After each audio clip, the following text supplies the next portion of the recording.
Ayon sa gudi po sa ating lahat mga kababayan, araw po ngayon ng linggo, kaya tayo po ngayon ay nandito sa St.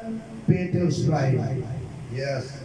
Sa ngalan po ng obispo ng shrine na ito, na si Auxiliary Bishop Richard Sumugat, na siya rin ang Auxiliary Bishop sa Painaan, Barangay San Jose, Antipolo City, sa St.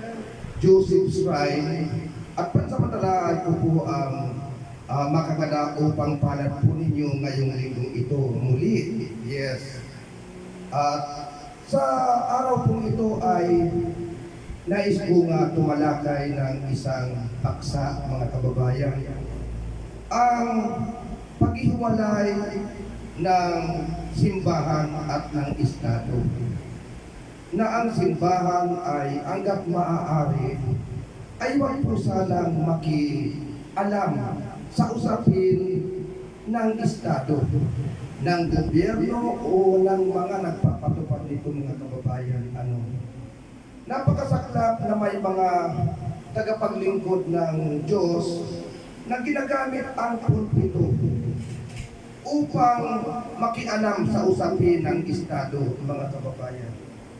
Alam po ninyo, nakakalungkot ito na imbis na mangaral sa harapan ng ating mga kapatid sa pananampalataya ay ihahayag ang pagtuliksa at pagbibigay na maanghang na komento sa mga nasa estado, unang estado, mga kapatid. Kaya kung ganito rin lang naman ang mangyayari, na parang alam mo yung jukebox, kukuha ka ng 5 piso, ihuhulog mo at pipindutin mo. Abay, mabuti pa yung taga-probinsya na nang makita yung taga-Maynila na naghulog ng 5 piso sa isang jukebox at nakaharap sa doon, nakatalikod doon sa taga-probinsya, sabay umalis, biglang tumugtog. Nung siya naman, naghulog siya ng 5 piso, sabay binulungan yung jukebox. Sabi niya, faithful lang. Hanggang hinihintay niya kumanta, yung jukebox hindi kumakanta. Kung ganito na para bagang huhulugan tayo at sasabihin na itong sabihin mo sa pulpito, ayun ang sasabihin mo na parang tinutuliksa mo ang mga nasa gobyerno, kini-question mo ang kanilang mga desisyon porque hindi napaboran. Yung 18 doon sa 5, tutulagsiin mo yung 18. At pararatangan mo pang parang mga nasa tao sa Biblia. Abay, kung ganito ang nangyayari ay maging patas sana tayo.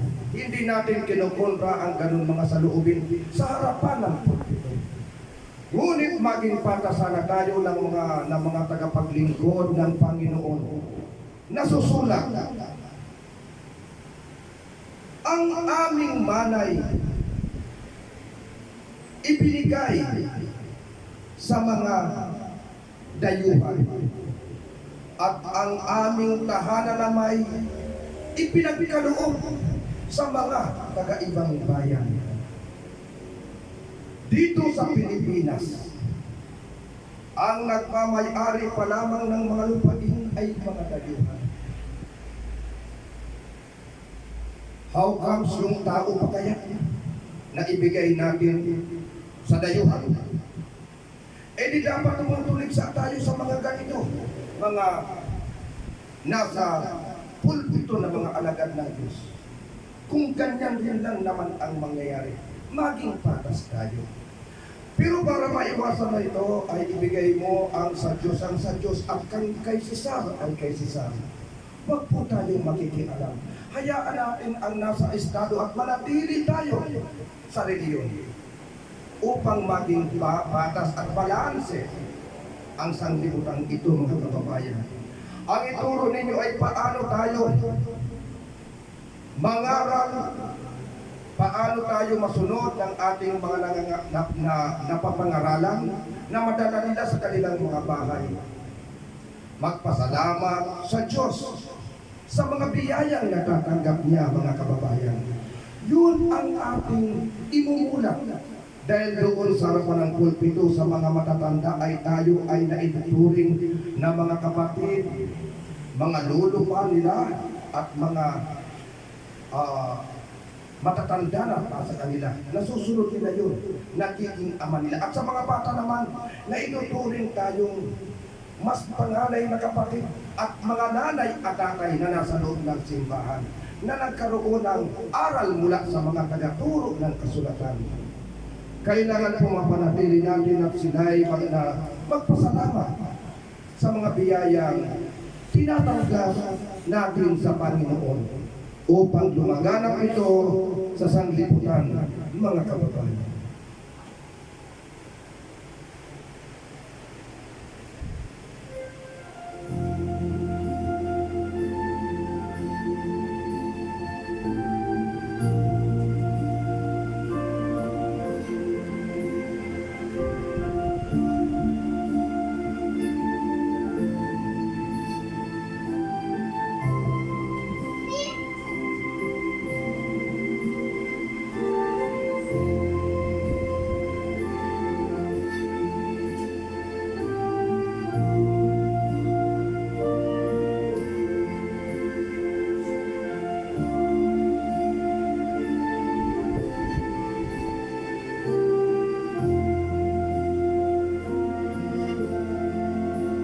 Away, say how sweet the sound that saved a ray like me.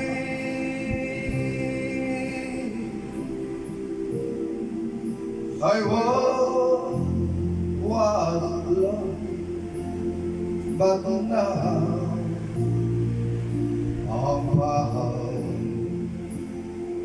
was blind, but now I see. Breathe the hope, my heart to feel and breathe my fears, relieve a precious day that grace of you, the heart I put beneath the waning pain, just well and never wait already decay. Wise praise that all I say doesn't hard and breathe will